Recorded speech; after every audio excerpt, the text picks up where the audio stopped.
जय हिंद। ये fundamental right का तीसरा वीडियो है। पहला वीडियो में हम लोगों ने चर्चा किया था आर्टिकल 12 से लेकर आर्टिकल 18 तक, जिसमें हम लोगों ने राइट टू इक्वलिटी ले लिया था। मैंने पहले ही बताया हूं फंडामेंटल के 6 फंडामेंटल राइट्स हैं। इसमें पहला मैंने राइट टू इक्वलिटी खत्म कर दिया है।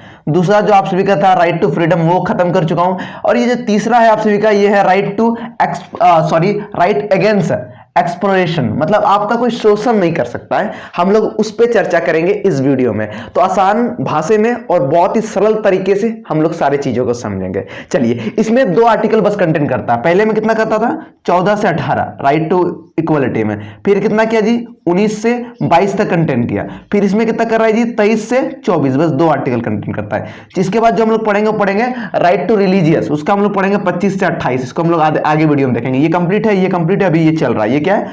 प्रोसेसिंग में। समझते हैं पहले आर्टिकल 23 समझते हैं वो क्या कहना चाहता है। देखिए ये जो पार्ट है संविधान का, जो आपसे फंडामेंटल राइट का जो है ये मतलब भाग है, बहुत ही छोटा है बट बहुत ही ज्यादा इंपॉर्टेंट है। बहुत ही ज्यादा, ये बहुत ज्यादा प्रोटेक्शन करता है लोगों को। समझते हैं इस चीजों को। चलते हैं हम लोग आर्टिकल 23 की ओर। आर्टिकल 23 क्या कहता है? ये कहता है आप सभी को prohibition of traffic in a human being for force labour. Actually इसमें क्या कहता है? आपको कोई शोषण नहीं कर सकता है, कोई फोर्सफुली आपको काम नहीं करवा सकता है। इसको हम लोग 3 टर्म में समझेंगे। पहला टर्म जो आपसे वो दिख रहा है यहाँ पे ट्रैफिकिंग, दूसरा जो है आपको बॉन्ड, ये समझना है। इसके बाद आपको तीसरा फोर्स, इसको समझना है। पहला आपको क्या कहता है? ट्रैफिकिंग क्या कहता है? इसमें सिंपल कहता है, जैसे देखिए सर, बहुत सारे लोगों को क्या करता है, बच्चे को भीख मंगवाता है। देखते होंगे आप लोग फुटपाथ पे या ट्रैफिक पे, वहां पे बच्चे को भीख मंगवाया जाता है कि भैया कटोरा लेकर भीख मांग रहा है। यदि बताओ एक व्यक्ति भी 10 रुपए देता है, एक दिन भर में वो 100 व्यक्ति से भी मिलता है 1000 रुपए मंथली, भैया 30,000 रुपए। इतना भैया सरकारी नौकरी वाला का है। समझ सकते हैं कि कैसे दुरुपयोग कर रहा है। तो उस चीज को ये रोकने, वो उसी चीज को पाबंदी, वो चीज आप नहीं कर सकते हो, वो चीज की चर्चा की गई आर्टिकल 23 का 1 में। इसका बॉन्डेड क्या है? दूसरा पॉइंट क्या कहता है कि आप देखते हो ना बहुत सारे मतलब लेबर सबको क्या करते हैं, पहले जमाना में होते थे, ठीक है, अभी तो ये बहुत कम होता है, ठीक है, अभी भी बहुत कुछ होता है। जैसे चाइना, ये काम चाइना करता है, याद रखिएगा, ये काम चाइना करता है। चाइना क्या करता है? किसी को इतना ही मतलब लोन दे देता है। चाइना क्या करता है? किसी को इतना ही लोन दे देता है कि पूरा कंट्री है उसको लूट लेता है। मतलब डुबाना रे तुम ही करो ना जी, बाकी फरिया लेंगे, ठीक है। तो ये एक्चुअली क्या करता है, इसको बस समझते हैं हम लोग क्या होता है। आप पहले जमाना में देखते होंगे कि जो भी मतलब सेठ होते थे, ठीक है, जो मतलब जमींदार होते थे, जो भी मतलब पैसा को सूद के रूप में देता था, ठीक है, इंटरेस्ट के रूप में, कि आप भैया इतना ले लो हमसे 500 रुपए ले लो, आप खेती कर हमको इतना देना, यदि नहीं दे पाओगे तो आपको गुलामी करना होगा जब तक आप पैसा नहीं दोगे। तो वो क्या होगा, खेती भी वही करेगा। मान लो भैया इस बार फसल का हालत जानते हैं कितना मतलब स्थिति गंभीर है, तो फसल मान लो बाय द वे मतलब खत्म हो गया, खराब हो गया बारिश की वजह से, कोई भी वजह से जानवर खा लिया, खत्म। तो अब वो सेठ का तो पैसा चुका नहीं पाया किसान, बेचारा किसान, तो क्या करेगा? उसके अंदर में काम करो, गुलामी करो, पैसा भी नहीं देगा, गुलामी भी करो और पैसा भी चुकाओ। अब घर द्वार संभालेगा, मान लो दूसरी बार खेती हो, घर द्वार संभालेगा कि उसका किसानी मतलब उनका कर्ज देगा, तो कर्ज देने गया तो घर बार गया काम से, वो भी जिंदगी भर खटते रहो।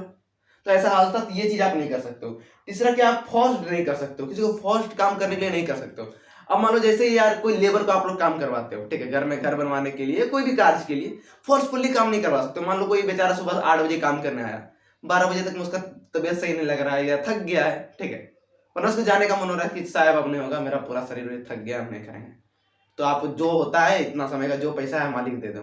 आप उसको फोर्सफुली नहीं बोलोगे, इतना देर का नहीं करोगे पैसा नहीं देंगे, ऐसा नहीं कर सकते हो। आर्टिकल 23 का तीसरा पार्ट यही बताता है। और बहुत लोग देखते हैं कि ओवर टाइम काम करवाता है, सुबह 8 बजे आया, रात को 5 बजे जाएगा, एकदम रात को खटवा रहे हैं, तब भी पैसा उतने दे रहे हैं, तो वो सब चीज नहीं होगा। जितना जो टाइम है 7 घंटा 8 घंटा 5 घंटा काम करवाने का, उतना ही करवा सकते हो, ठीक है, ये चीज कहता है। अब जब ये पार्ट की जब संविधान बन रहा था, आर्टिकल 23 जब बन रहा था, उस समय असेंबली में बहुत सारे इसमें विवाद हुए, बहुत सारे बात हुए, एम एन रॉय बोलने लगे, बहुत सारे विवाद हुए। देखिए सर, संविधान इतना आसानी से नहीं बना है, आपको समझना होगा। जितना आसानी से हम लोग पढ़ लेते हैं, इतना आसानी मतलब संविधान बनाने में नहीं लगा, बहुत मेहनत लगा है, बहुत ज्यादा। समझते हैं क्या इसमें किया गया था। एक्चुअली मान लीजिए ये चीज तो आपने बोल दिया, किसी को फोर्सफुली काम नहीं करना पड़ेगा। अब इमरजेंसी आ गया, तब कोई मतलब देश का कोई बात आ गया, तब क्या होगा जी? और एक काम करवाएंगे तो बोलेगा ना पढ़ा है आर्टिकल 23, फोर्सफुली काम नहीं करवा सकते हमसे। समझ में आया? तो इसीलिए इसमें और एक नियम बनाया गया था, 23 का ए जो है 23 ए बोलो 1 बोलो, ठीक है। इसमें क्या बताया गया था कि राष्ट्र मतलब नेशनल इमरजेंसी आ गया, या कोई ऐसा मतलब कार्य आ गया, कोई ऐसा सिचुएशन आ गया, बहुत ज्यादा प्रॉब्लम हो गया, वहां पे आपको फ्री में भी काम करना पड़ेगा और ओवर टाइम भी करना होगा। जैसे कोरोना का पीरियड का समय था, ठीक है, कोरोना का जैसे पीरियड का समय था, इसमें क्या किया गया था? भैया डॉक्टर लोग को रात दिन काम भी करना पड़ा, पुलिस को रात दिन करना पड़ा, कोई रेस्ट नहीं, कोई छुट्टी नहीं, सबको वापस आना पड़ा। अब मान लो भैया कोई ये हुआ कोरोना के समय में, उसकी सैलरी भी काटी गई ना, वो क्या हुआ, इमरजेंसी। तो इस चीज को भी अच्छा मतलब देख रहे हैं आपको, मतलब बांध भी रहा है, ठीक है, बांध भी रहा है और खोल भी रहा है। यहाँ पे आपको पूरा खोल दिया रस्सी, और आर्टिकल इसको बांध दिया, यही सब चीज है, समझ रहे हैं आई होप। ये सारे चीज कहते हैं, ये चीज कहा यहाँ पे कहा गया है, पूरा क्लियर आई होप हो रहा होगा, यहाँ पे फोर्सफुली कहा था। अब चलते हैं आर्टिकल 24 को, ताकि आई होप क्लियर हो गया होगा। चलिए एक तो और एग्जांपल समझा देते हैं कि जैसे भैया जब कोई भी देश में भी कुछ युद्ध हो रहा है या किसी से मतलब बॉर्डर फाइट हो रहा है, ठीक है, बॉर्डर फाइट हो रहा है, तो उस सिचुएशन में क्या करोगे? उस सिचुएशन में क्या होता है, अब कोई आर्मी को मतलब रहने का मन नहीं है, हमसे नहीं होगा भाई, घर में ऐसे ऐसे है, तो क्या होगा, वो बैक हो जाएगा? ऐसा नहीं है, फोर्सफुली उसको काम करवाया जाएगा, आपको करना ही पड़ेगा। और जो रेस्ट में है उसको, अरे साला बिरनी कहां से आ गया भाई ठीक है, उसको बुलाना ही पड़ेगा। तो ये चीज होता है, समझ गया? आर्टिकल 23 ये कहता है। आर्टिकल 24, बस यही दो ही आर्टिकल इस वीडियो में लेंगे, बहुत शॉर्ट वीडियो रहेगा और क्लियर रूप से समझना है। कहीं डाउट रहा कमेंट सेक्शन में दबा कर कमेंट करो साला का, ठीक है। 24 समझते हैं। 24 क्या कहता है? Prohibition of the employment of a child in the factory. देखिए 24 से आपको 14 याद रखना है, याद रहेगा जी, 24 से 14, जब भी 24 का नाम ले समझ लेना 14, ठीक है, क्योंकि 10 का 24, 34, 44, तो ये एक कॉमन मुंह में बैठा है, ठीक है। 14, 24, 34, 44, 54, 64, समझ में आ रहा है? वही चीज है। तो ये आपको 24 को याद करते ही 14 याद आ जाना चाहिए। इसमें क्या है कि आप बच्चे को काम नहीं करवा सकते, नहीं करवा सकते, ये आर्टिकल 24 का आता है, ठीक है। अब किसको कहता है? देखिए जो बच्चा है ना, 14 साल के जो नीचे के बच्चे हैं, उम्र के जो भी बच्चे हैं, उसको आप लोग इस 3 फील्ड में काम नहीं करवा सकते हो। बाकी नॉर्मल काम कर सकता है, अब चाय का स्टॉल खोलना है, बेचारा का कोई नहीं है, पिताजी डेट हो गए, बस माँ है, दोनों मिलकर कार्य कर रहा है, हॉट कुछ भी खोल रहा है, कोई ढाबा खोल रहा है या कोई भी कार्य कर रहा है, बैलून बेच रहा है भाई, पकौड़ी छांक रहा है, सब समझ सकते हो आप, जैसा कंडीशन हो। बट ये सारे फील्ड में आप नहीं जा सकते, समझिए। पहला क्या, आप फैक्ट्री ज्वाइन नहीं कर सकते, फैक्ट्री, कारखाना में आप सभी कोई इतने छोटे बच्चे को आप कार्य वहां नहीं करवा सकते हो, ये आर्टिकल 24 कहता है। देखते होंगे बहुत जगह बच्चे को मतलब मिलते भी हैं, पकड़ाते भी हैं, उस चीज को आप समझ पा रहे होंगे, ये चीज था। इसके बाद क्या आप सभी का माइन में कहीं नहीं करवा सकते। खदान में, माइन मतलब समझ रहे, जैसे कोयला का खदान होता है, मतलब माइन मतलब एक इंटरनल, अंदर जब कुछ मतलब नेचुरल से मिल रहा है माइन, वो चीज को आपको समझना है। माइन कहीं भी मतलब खदान वदान में जहां हुआ वहां भी बच्चे को काम मतलब करवा नहीं सकते। तीसरा पॉइंट कहता है कोई डेंजर कार्य आप नहीं करवा सकते। अब डेंजर में क्या होता है जी, पटाखा बनाना, कितना बड़ा डेंजर काम है पटाखा बनाना, तो वहां पे आप छोटे बच्चे को नहीं लगा सकते। तो देखिए इस फील्ड में जितने भी लोग हैं, इनका लाइफ जो है ना, इसका जो भी लाइफ है वो ऑटोमेटिक क्या बोले कि नीचे है, लाइफ बहुत कम है। मान लो कि एक व्यक्ति है, ठीक है, उसका लाइफ 50 साल है, यदि इस फील्ड में वो 15 साल 10 साल काम करता है, उसका लाइफ ऑटोमेटिक 35 से 40 हो जाएगा। क्योंकि भैया ना यहाँ पे ना हवा सही मिल रहा है, ना पानी सही मिल रहा है, समझ रहे हो ना, मतलब कंडीशन ही गंभीर रह जाता है। आर्टिकल हम लोगों ने अभी पढ़ा था पहले, लाइफ और जो उसके साथ पढ़ा था, समझ में आया? क्लियर?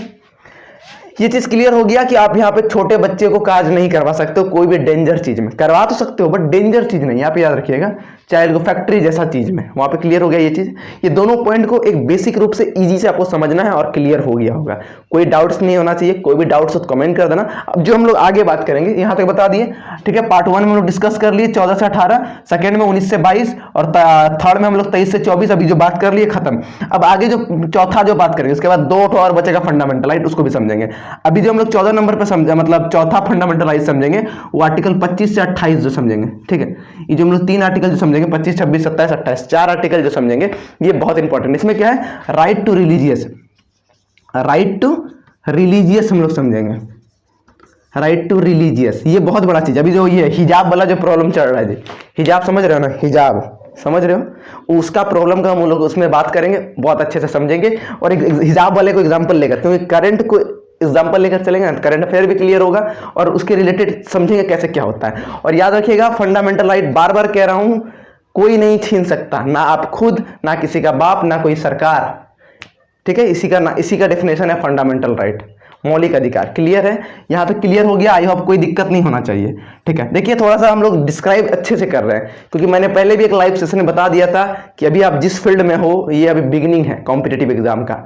जब तक आपका डाउट्स और जो भी आपसे कंसेप्ट क्लियर होना चाहिए, जो भी प्रैक्टिस शीट्स हैं, रेफरेंस बुक है पर्टिकुलर एग्जाम के लिए, हर एग्जाम के लिए रेफरेंस बुक आता है, तो वो एग्जाम के पर्सपेक्टिव से है, बात सही है आपका, ठीक है, बट आप ये डिफिनेट नहीं हो कि आप उसी फील्ड के लिए बने हो, वो आपको भी नहीं पता है।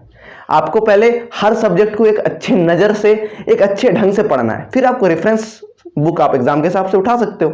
ठीक है, तो आप जब ये पढ़ लोगे ना, रेफरेंस बुक पकड़ोगे ना एग्जाम का, हलवा लगेगा। जैसे मान लो ये नेवी का पकड़ा हुआ है, ठीक है, इसको जैसे पढ़ लेंगे हलवा लगेगा, ये तो हलवा है जी, तो हम लोग सुबह सुबह रोज खाते हैं। दट हलवा कोई खाने का चीज़ है? चिकन विकन बनाओ, खाएंगे मोटाएंगे। समझ में आया बात को? चलिए जी, इस वीडियो को यहीं रखते हैं। जो भी डाउट्स हो कमेंट कर देना, बाकी परियार लेंगे। ठीक है दोस्तों, मिलते हैं नेक्स्ट वीडियो में नेक्स्ट एनर्जी के साथ। जय हिंद।